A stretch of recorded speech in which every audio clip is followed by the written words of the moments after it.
Welcome to blue pen blue marker. दोस्तों, हम आपका स्वागत करते हैं ब्लू पेन ब्लू मार्कर में।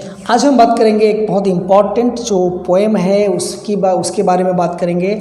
और ये पोएम है आपका द सोल्जर, रेनबो 2 में क्लास 12th के लिए है। रूपर्ट चाउनर ब्रूक, मतलब रूपर्ट ब्रूक, ये जो पोएट हैं ये खुद एक सोल्जर हैं और ये जो ब्रिटिश रॉयल नेवी हैं उनमें एक ऑफिसर हैं।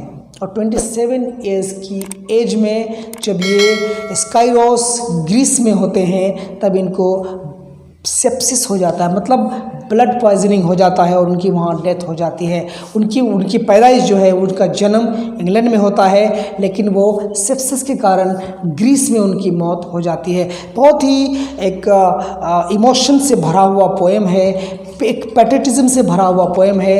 ये रूपर्ट ब्रूक इस पोएम में कहते हैं कि वो अपने मातृभूमि के क्या हैं, कर्जदार हैं, क्योंकि इसी मातृभूमि ने उनको जीना सिखाया। उनमें जितने आज गुण हैं सब कुछ उसमें भर दिया।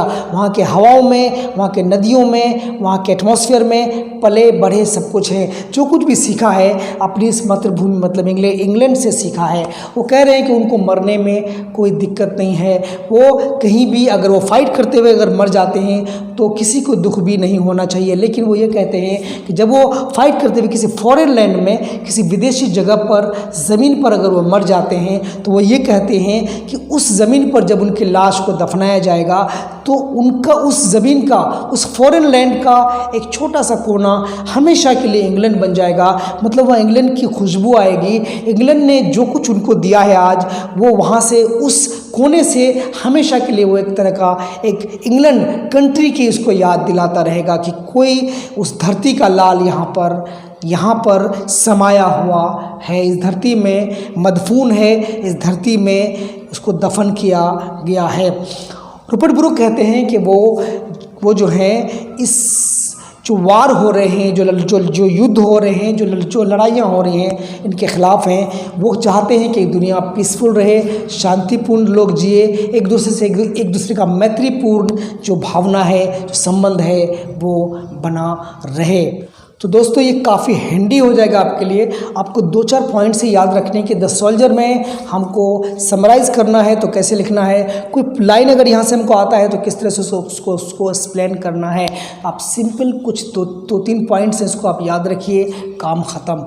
ये जो सोल्जर है, आप पहला पॉइंट लिखिए, एक पैट्रियटिक पोएम है, इमोशन से भरा हुआ पोएम है और कहा जाता है कि ये खुद के बारे में इसका लिखा गया पोएम है। चूँकि जो पोएट हैं रूपर्ट चाउनर ब्रूक, मतलब रूपर्ट ब्रूक, वो सोल्जर थे और उनको जो तरबियत मिली थी, जो ट्रेनिंग मिली थी इंग्लैंड से, उसी ट्रेनिंग को वो शो कर रहे हैं कि जो कुछ भी मुझे इंग्लैंड से मिला है, जो कुछ मैंने वहाँ से सीखा है, उसके हवा में, उसके एटमॉस्फेयर में, उसकी मिट्टी से, उसके नदियों से, जो भी वो आज है, इसी इंग्लैंड की वजह से है, इसी इंग्लैंड की वजह से है। और अगर मैं कहीं मर भी जाऊँ किसी फॉरेन फील्ड में, अगर वो मर जाते हैं तो पॉइंट नंबर 2 में आप लिखिएगा कि वहाँ का जो लैंड है, हमेशा के लिए कोना जो जिसमें उसको दफन किया जाएगा, वो इंग्लैंड का एक हिस्सा हो जाएगा, क्योंकि उस पर इंग्लैंड का एक जांबाज सिपाही क्या दफन किया गया है। बात आपको पकड़ में आ रही है? चलिए, और ये आगे ये भी कहते हैं रूपर्ट ब्रूक कि वो जो लड़ाइयाँ हैं, जो युद्ध है, वो बिल्कुल नहीं चाहते। वो तो एक पीसफुल दुनिया चाहते, एक शांति से भरा हुआ एक विश्व को चाहते हैं जहाँ कोई झगड़ा नहीं हो, कोई लड़ाई नहीं हो, कोई परेशानी लोगों के साथ नहीं हो।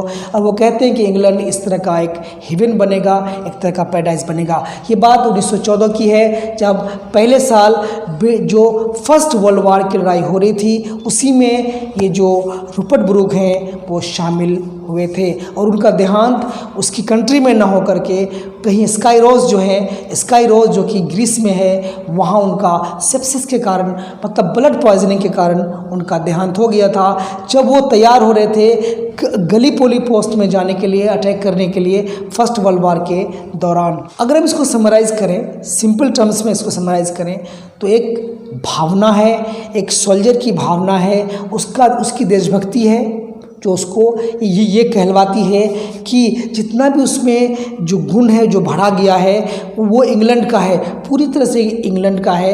वो लड़ाई नहीं चाहते, वो शांति चाहते हैं, लेकिन अगर लड़ना पड़े, अगर उनको फॉरेन फील्ड में जाना पड़े तो वहाँ वो अपने देश के लिए क्या करेंगे, लड़ेंगे। लेकिन अगर वो शहीद हो जाते हैं वहाँ पर, तो वहाँ पर उसको दफन किया जाएगा। उस कंट्री में 2 गज ज़मीन मिलेगी, उस पर उसको जो उसको दफन किया जाएगा, तो वो 2 गज ज़मीन हमेशा के लिए इंग्लैंड की हो जाएगी, क्योंकि उसमें हमेशा इंग्लैंड की खुशबू आती रहेगी। कहानी पकड़ में आ रही आपको? तो यही है बात, यही जो रूपर्ट ब्रूक हैं सोल्जर में अपने पोएम में यही बात कहना चाहते हैं। ज़्यादा इसमें कुछ नहीं है, हैंडी है, 2-4 पॉइंट है, आप इसमें कर लीजिएगा, आपका ये मामला सॉल्व हो जाएगा।